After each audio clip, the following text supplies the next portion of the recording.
Natasha here with Big Rock Organics, and welcome to week 4 of the CSA. Can you believe it's been a month already? We are a quarter of the way through the season and we've experienced a lot of great stuff. So this week we're super grateful for the rain. It has been such a blessing to see everything perk up, including our own morale. So very happy about that. Let's dig on in. We've got some fun stuff in the box this week. We've got some new ones coming along, some new favorites and some old favorites. So let's dig on in. First off, you're going to be very excited to see the carrots. Yay, we're so thrilled to have the carrots coming on board. This is probably the earliest and the nicest carrots that we've ever had, and we're just super thrilled about that. So these are called rainbow carrots. They are kind of a variety of yellow, white, and orange. They're very tender, so what I would suggest is just to scrub them with like a vegetable brush and use them. You probably don't even have to peel them. Honestly, if you just scrub them really well, they should be good. Now, carrot tops. Let's talk about carrot tops. What do you do with all these carrot tops? So if you're feeling really resourceful, you can definitely use these carrot tops. We'll include some recipes. So one of the ways I've just used them is to chop them up and put them in salad. They give you a little bit of carrot flavors, kind of like a nice, herb in there as well. You can also make a carrot top pesto with them. So those are just a couple of ideas. If they're not going to use them, they could go into the compost bin and they certainly can get put to use there. So beautiful carrot tops as well as awesome carrots, and we should have these over the next couple of weeks as well. We have several plantings of carrots, so hopefully we'll have a lot of carrots because we know those are really great veggie. If you're using these and storing them in the fridge, just cut them, a little bit of a top, but just cut them and then stick them in a bag with a plastic bag with a paper towel in there. All right, we've got peas again, another week of peas, and they are looking great. Usually with things, you get 2 to 3 weeks of real prime yield, and so we'll probably see these for another week or so before they start to peter off. So did you get that joke? Peter off? Ha ha ha ha. So we are really enjoying these guys, and I've sauteed them, I've eaten them raw. Hopefully you've been enjoying them because they're such a yummy treat. We of course have lots of greens as always, but some new ones this week. We do have a new planting of arugula, and this is gorgeous, like very nice tender baby arugula. And so we just put a little bit in your boxes just as a little intro, and I would put this on pizza after it's cooked. I would put it in a wrap or a sandwich. It is just a delicious flavor, a little bit of pop, add it to your salad or whatnot, or on top of pasta or something like that at the very end. Just a nice little peppery flavor, that arugula. I do love that. You can also make arugula pesto, and pestos are great ways to use up lots of things, and you can make all kinds of different herb pestos, cilantro pesto, beet green pesto, all kinds of stuff like that.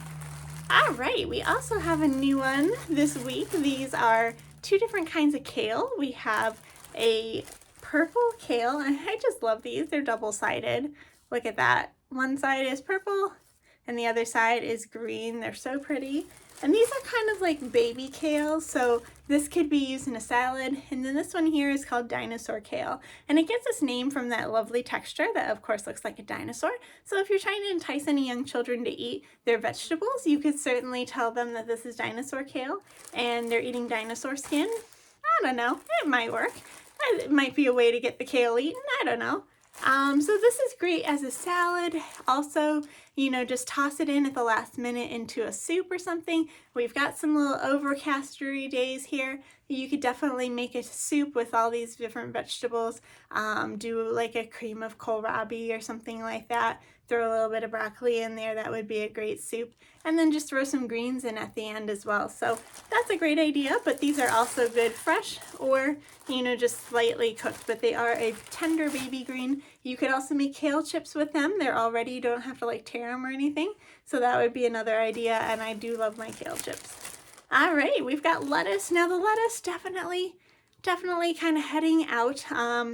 We are going to be planting some head lettuce that will be ready like midsummer. We are very cautious to put a shade cloth over it and to make sure that it keeps a little bit cooler so that the lettuce tastes nice and sweet even in the summer heat. but that head lettuce won't be for a little while yet. So enjoy the lettuce. It probably isn't going to be with us for too much longer, maybe one more week. But yeah, it is lovely, but it is going to come to a close. The lettuce today has a little bit of spinach. The spinach is wrapping up, so we put a little bit of spinach in there as well, just to kind of make that stretch, so you have a combination there. All right, we've got a visit of Pac Choi again. Pac Choi. It is really lovely. Saute this. You can add it in at the last minute to a stir fry. It's really good in an Asian soup or something like that. We'll put a few recipes in for the Pac Choi. I just had somebody stop by the farm stand and pick up a bunch of Pac Choi. So she uses it in her salad, which is a great idea because this is nice and crunchy. So it's going to be like a celery, but not like, you know, stringy or too crunchy. It's got a good texture, so you could definitely add this to salad. Now this week I made a huge coleslaw, and I used all the different things in the coleslaw. So I added matchsticks of kohlrabi and carrot, and let's see, some of that Scarlet queen turnip and the Napa cabbage, and it was just so delicious. It was a little more chunky of a coleslaw, and I loved all the different textures and stuff. Before you add sauce to coleslaw, you can always use it dry, and that makes a great topping for tacos or burgers because it won't get like wilted as soon as, you know, the heat hits it. So that's a great idea too, to use it dry coleslaw mix for a taco topping. So it's gonna be Taco Tuesday, so you know, just giving you ideas there. All right, we got some scallions this week. These are beautiful purple scallions. And we are looking forward to some onions, actual real onions, coming along pretty soon. But these are going to make your whole house smell great. We had them in the car after picking, and it was just, well, you gotta love onion. I do, so I thought it smelled wonderful. Don't think anyone's going to be coming out with an onion air freshener anytime soon, so. But I thought it was a wonderful smell. Okay, we've got some beets this week. We've got the white beets and the pink beets, which are those Chioggia beets, which are like a candy striped beet. They're so pretty. We had a great suggestion for roasting these. That is so delicious, and then you can just use those anytime. They're so good. You can also make a beet hummus, which is really delicious and ever so pretty. I think I put some recipes in there for that last week. Now I actually went home because I have to admit, even as the farmer, sometimes it's hard for me to like plow through eating our box. And so I sat down this week and just used all the greens and made a saute with all those greens, and the beet greens were delicious. They actually surprised me. I thought they were really delicious. So I used the kohlrabi greens, I used the beet greens, I used the spinach. I did do the turnip greens, and I have to say I wasn't a super fan of those myself, but I used all the other greens, and I made spanakopita. But you could definitely make like a creamed spinach or something like that with them as well. A lot of people juice the greens as well. So, you know, lots of good green stuff there on those beets. So more delicious beets coming your way. I love beets. You gotta love them. I don't know if they're kind of a love-hate relationship, but I do love them. All right, we got some of those delicious turnips, those Hakurei turnips, sweet and crunchy.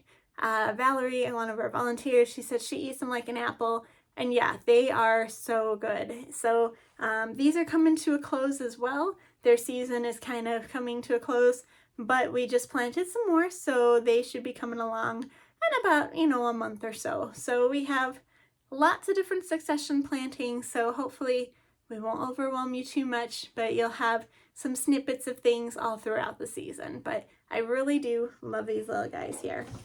All right, like I mentioned earlier, kohlrabi.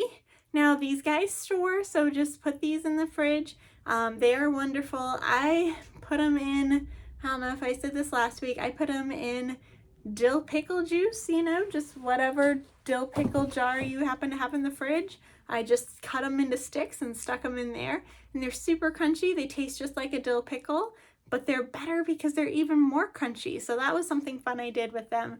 But again, add them to anything you want a little bit of crunch in.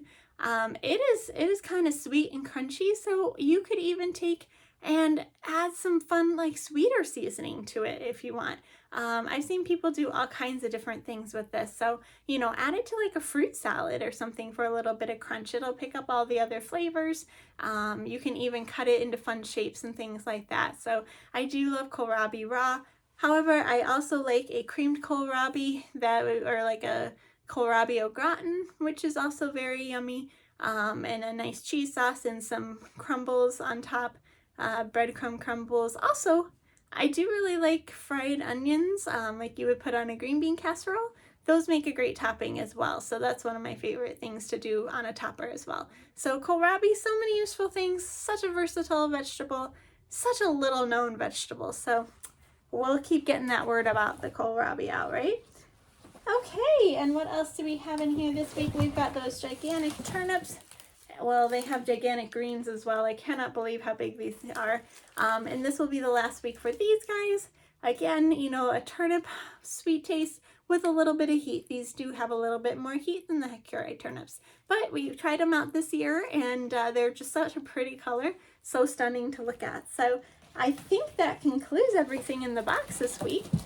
We are looking forward to summer coming on and all the flavors. We've got some little tiny baby zucchinis and little tiny baby cucumbers on the vine, so hopefully they'll be coming along. I also took a look, and the broccoli heads are about that big or so that means the broccoli should be coming in the next couple of weeks too, and that looks great. So lots of fun things up on the queue for the next few boxes. So we'll drop some recipe ideas in here for some of the items. And as always, send us your ideas, your pictures, your recipes. We love to see what you're cooking at home. Thanks so much for joining me, Natasha Lewis with Big Rock Organics. Bye!